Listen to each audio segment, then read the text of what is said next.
And welcome back to Wrestlemania Recall, as we're now only 27 days away from the granddaddy of them all, Wrestlemania 28 from Miami, Florida. And right now we're going to go back to Wrestlemania 24 from Orlando, Florida. And we're going to start every Wrestlemania Recall with the WWE Hall of Fame.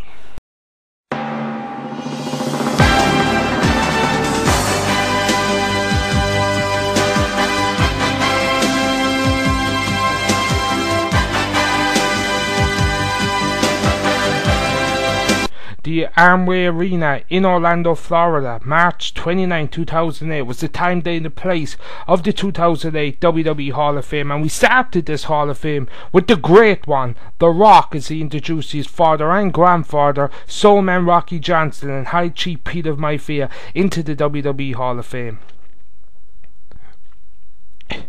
You know, most people know The Rock, know what The Rock did, but like, his family have such a big background in professional wrestling, it's unbelievable. Soulman Rocky Johnson was one half of the first ever African American tag team champions with Tony Atlas. His grandfather, Peter Mafia, was really one of the first Samoans to really break through the glass door. He also ran a lot of promotions out of Hawaii, Miami, all of that area. They were a fantastic family, and it was The Rock's first appearance in WWE live since WrestleMania 20. He did that stink with Donald Trump, the videoette, and then he did the stuff on the Greatest Family DVD. If you haven't seen the Greatest Family DVD, I do recommend you check it out, because it really shows the history of the family of Rock in wrestling, like, because he does have a long pedigree in this business. Mae Young was also introduced to the WWE Hall of Fame. It was really great to see Mae go in. I know a lot of fans have fond memories and laughable memories of Mae Young, but she was also a great women's wrestler in her own right. She was put in by our longtime friend Pat Patterson, and it was great to see Mae finally go in. Eddie Graham was also put into the WWE Hall of Fame. He was represented by his son Mike, as Eddie has sadly passed on. He was inducted by Dusty Rhodes, the American Dream, who main evented the last year's Hall of Fame. Gordon Solie was also put in. He was introduced by Jim Ross. Gordon Solie himself is a post-mortem induction. Jim Ross had so much insight on Gordon. Gordon was one of the best bookers to ever be in the wrestling business, and that's one of the reasons I hate that there's no territory system in this day and age. It's just that you had so much different ideas that was flowing around, different people, that the book companies different ways, and nowadays you only have one man's vision, because everything has to go through Vince McMahon. Yes, you have TNA and Ring of Honor, but really the only big one is WWE, so you only really get one perspective on what wrestling should be today.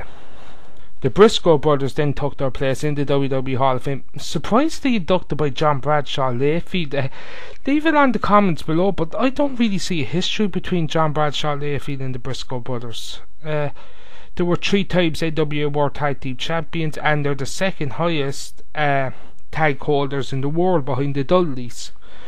Of course, everyone knows Gerald as his part is the Stooges, so he got a great pop that night, and it was great to see his brother Jack as well, as Jack was actually the main wrestler between the two of them, as he held the heavyweight champion where Gerald didn't. Gerald held the junior heavyweight champion, but Jack was a 2-time heavyweight champion, so it's strange to see like that Gerald was the one to go forward, but Jack never really came back, never really did anything, and you know, it was really good to see them going to the Hall of Fame.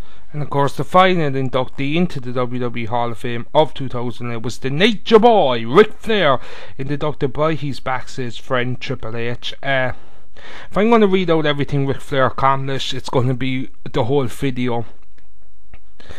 It was the first time an active wrestler was also put into the WWE Hall of Fame, and Ric Flair is probably one of the best technical wrestlers you will ever see, and I know this is a controversial stand to go on, but he's not one of the biggest stars. Honestly, he's not well known outside wrestling circles. He never became mainstream. He just wanted to be a wrestler, and he will go down as one of the best technical wrestlers and mic guys of all time. And of course, we know what WrestleMania 24 held for Ric Flair, but what did it hold for everyone else? Well, let's take a look back at WrestleMania 24, the biggest party under the sun. We're about to light it up. It's on tonight.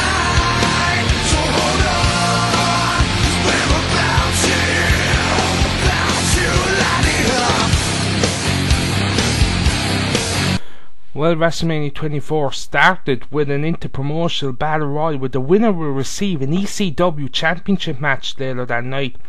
Kane won this battle royal by last eliminating Mark Henry.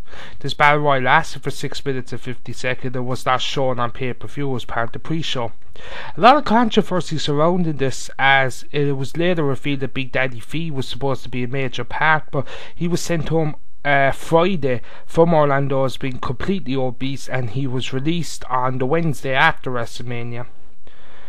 So then we start the WrestleMania with John Bradshaw Layfield defeating Finlay in a Belfast brawl. This match took 8 minutes and 35 seconds, and yeah, I was kind of shocked that JBL got the win over Finlay, because Finlay, it was his match, he was the babyface, the crowd were behind Finlay for the first time I can really remember the WrestleMania. And yet they gave the win to JBL. It didn't really make any sense, honestly. The second was the Money in the Bank match, as CM Punk defeated Shelton Benjamin, the returning Chris Jericho, to WrestleMania. Carlito, Mantel Valterius Porter, Mr. Kennedy, and John Morrison.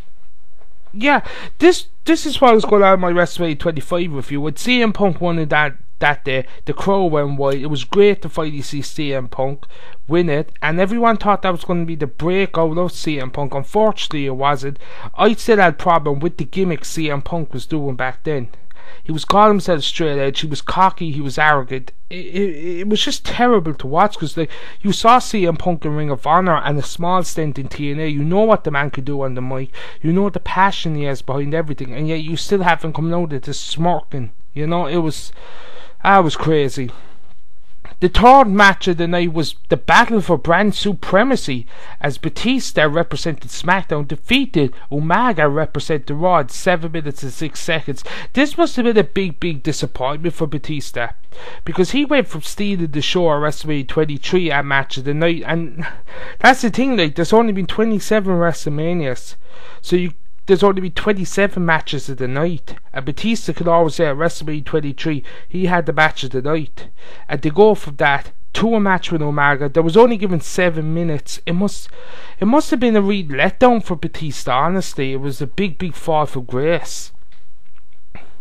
And then after that we had Kane defeating Chavo Guerrero for the ECW Championship in 8 seconds, the shortest match ever in WrestleMania history.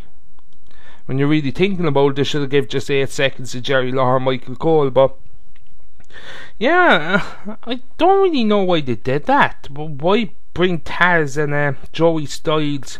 Why have a kind of a build-up match like it's on the program, and just to have an 8-second squash match? Like, the entrances were longer. It was just Chavo's entrance, Kane came from under the ring. You know, it seemed a bit pointless.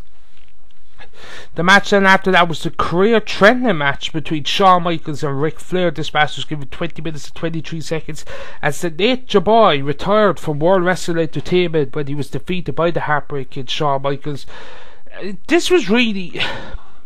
But what I found shocking about this match was, you go back to the Royal Rumble, Ric Flair fought MVP, and then at the pay-per-view before No Way Out, he defeated Mr. Kennedy, and there were two very poor matches by Ric Flair's stand. I know, like, he got on and everything, but what really shocked me about this was that it was a good match and they both held up their end. It wasn't just Michaels carrying them like Michaels carried Cena the year before.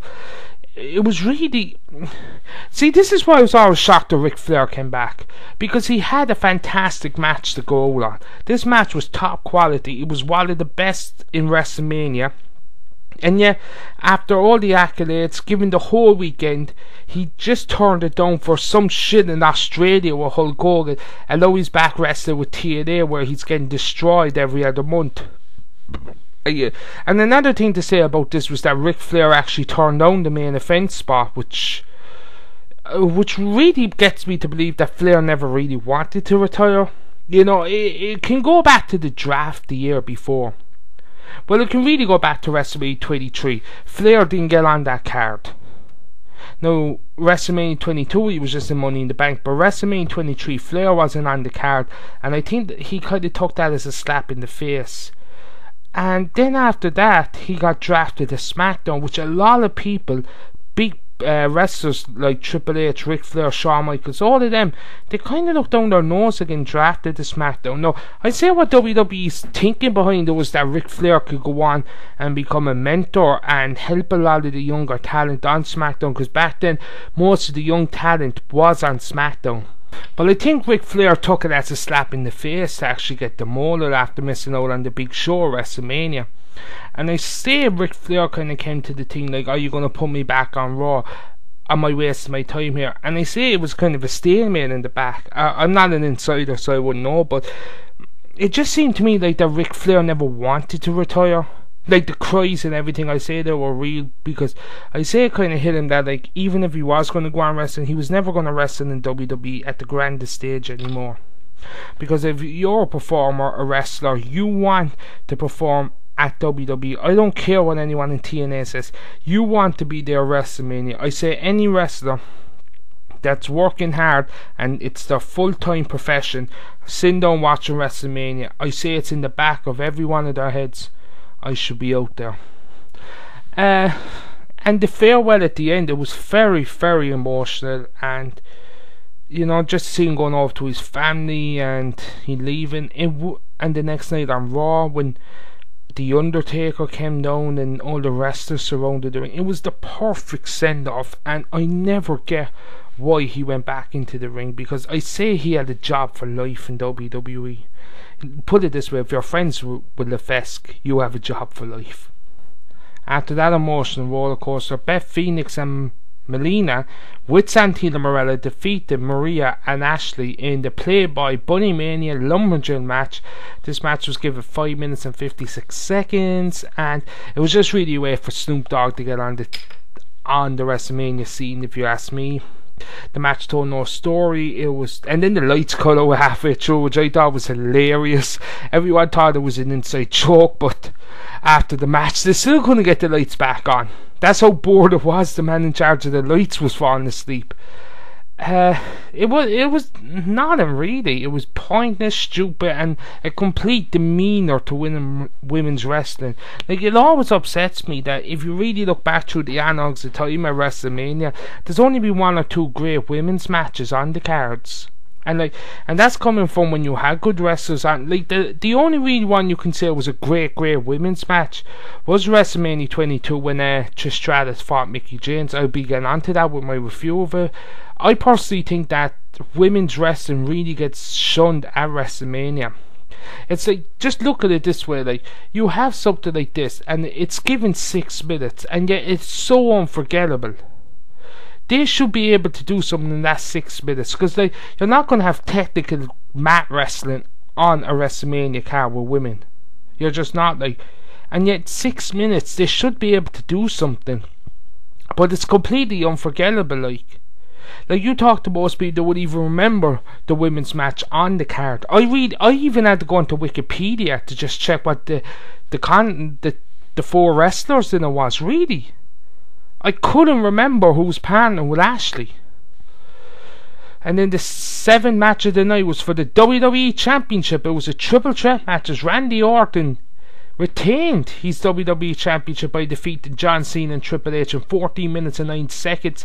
And that shocked the crowd in Florida and the crowd worldwide, because really the talk going into it is, who's going to win it, John Cena or Triple H? Nobody, including myself. I'm a Randy Orton fan, so Orton leaving Florida with that belt. And really, was it worth keeping it on him? So he just lost at the next pay-per-view to Triple H. You know, so was it really worth keeping the belt on him when he was just going to, like, I just don't get that. Why keep him on in WrestleMania and have him lose the next thing? It was the same with The Miz last year. He beat Cena and then he went to next pay-per-view and dropped the belt.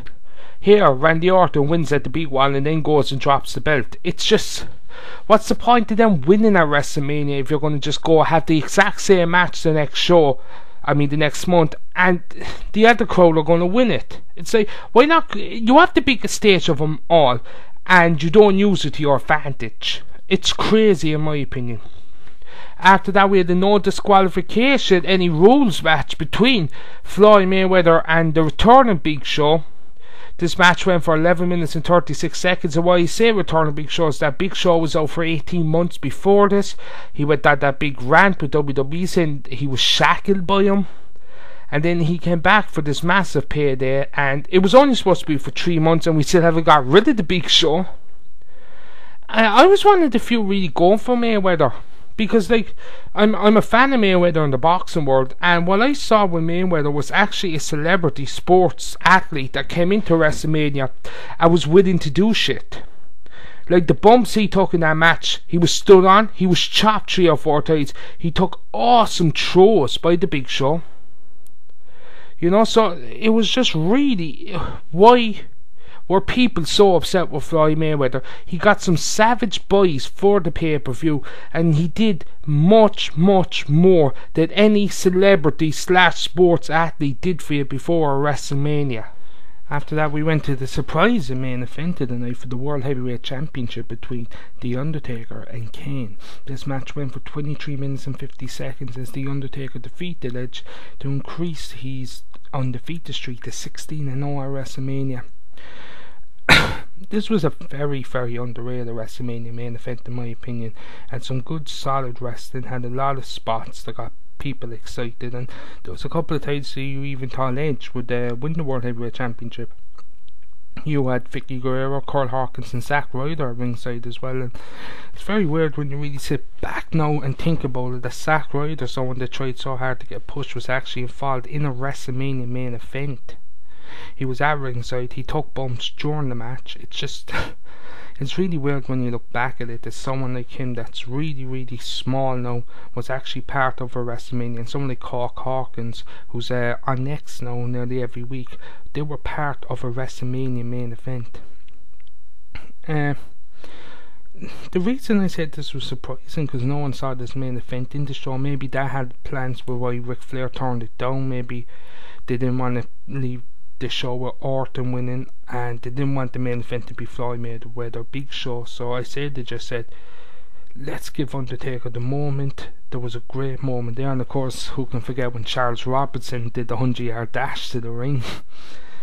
And it's one of the most underlooked WrestleMania main events, but I think it was really, really good. If you get a chance before Miami, go back and watch it, because it's a really good match, and it really shows why Edge is a Hall of Famer this year. Edge, this really, to me, was the last time Edge really had a great WrestleMania match.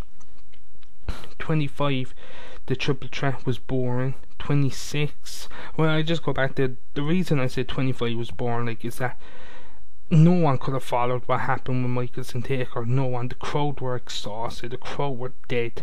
I remember being in there and I was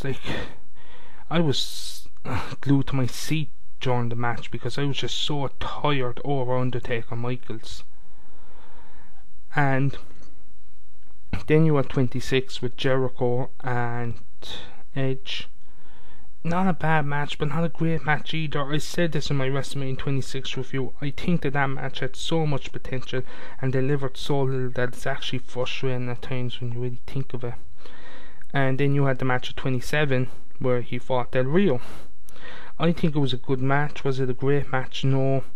Edge through the years of WrestleMania, and I'm really going to look forward to get more in depth about this in future reviews, is Edge always had a great performance at WrestleMania up until this WrestleMania.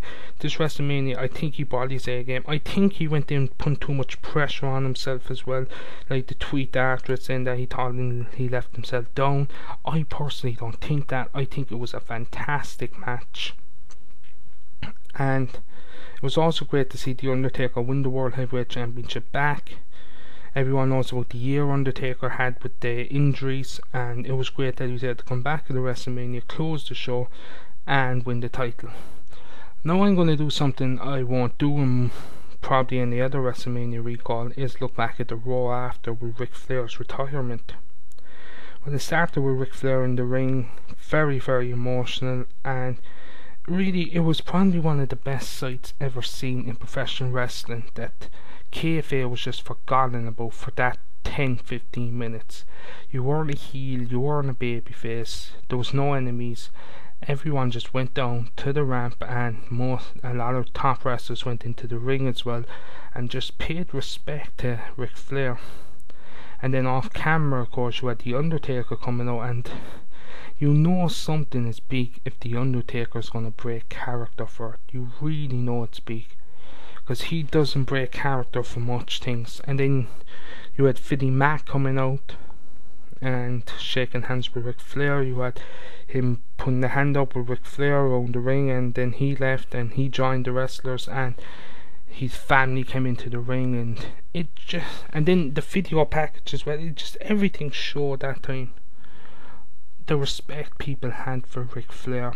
And I know I sound like a broken record here, but it just always disappoints me that WWE put so much work in. Like, I'm probably the number one criticism of WWE a lot of times, but what they did for Ric Flair that week was extraordinary, and I never get, and only Ric Flair could answer this, why he came back, why he wrestled. Because like, that is just, that's like if you play football and you leave winning the World Cup and you're the captain and you get to go up and get the cup and raise it. It's just, why would you want to tarnish that feeling to come back and play in a second or third league team? And that's what Ric Flair did. Ric Flair left the majors and went to the lower leagues, really. Why? Because I don't think he began that much money off TNA. He began as much off TNA as he would off WWE for being an ambassador. And I say, if Ric Flair stuck with WWE, he probably would have been made Raw GM or SmackDown GM. So I just never really got the point of why Ric Flair came back to TNA and really tarnished what was probably the best send-off that we would ever see in professional wrestling. I certainly don't think WWE will ever do it again, and it proved that with Michael's send-off, that Michael's just had a very low-key send-off. I don't think WWE will ever risk doing that again, putting that much effort, putting that much time into a send-off, and then for the fella for a year and a half down the line to go and wrestle for a different organisation. Like, we know Ric Flair now this year is going to be the first double inductee into the WWE Hall of Fame, as he's going in with the 4 Horsemen. And personally, I think it should be beyond the fact that he should be able to show up and do it in need. But you got two problems. You got one, Rick was always a loose cannon. You won't know what he say. You don't know if he mentioned TNA or bring it up. And then you have the fans that will be in the arena that night that might start breaking out TNA chants, and that will dampen the whole atmosphere of the Hall of Fame. So I think WWE are kind of looking at the options. Like, I do know the WWE have sent a request out to Ric Flair. I think TNA are the ones stalling, because like, if you go back when The Rock first came back, and sorry, not when he first came back, when they were doing his birthday stint in Miami, The Rock actually said he'd love for Mick Foley to show up, and TNA gave the go ahead for, and WWE blocked it. Now, is it a kind of a case that TNA are saying, you know what, if you're going to block, we're going to block? You know, it was just crazy. And really, I think the Hall of Fame should be a night to forget all that. The Hall of Fame is just such an emotion special night that I think it should not matter what you're doing, where you're coming from. And that's one of the reasons I always said Savage should have been put in.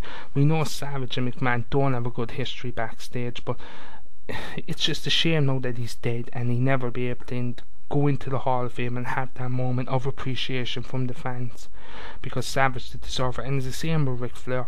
If the other 4 Horsemen are getting pulled in and Ric Flair's watching it on the TV, you know it's going to be very hard for him. And really he should be given the go ahead by whoever kind of stopping it. If it is WWE or if it is TNA, they should just say, okay, fine, right, go to the Hall of Fame. And the fans should be appreciated that night. Ric Flair shouldn't do anything stupid by acknowledging TNA. It should just be, this is a night for the 4 Horsemen. Well, that was my review of Wrestlemania 24 from Orlando, Florida. And it's funny now that we're going back to Miami, Florida, and really Wrestlemania 24 is a weird WrestleMania, because you can't really look back at it without looking back at Ric Flair, and that's why so much of this review has gone to look at Ric Flair. You really can't look back without looking at Ric Flair. So Tonight is also Monday, so we're getting ready for Monday Night Raw, and hopefully before I get a preview up. If not, I'll be out with a review of Raw, and Tuesday probably Wrestlemania 23, and Wednesday Wrestlemania 22. Take care and spike your hair. Woo!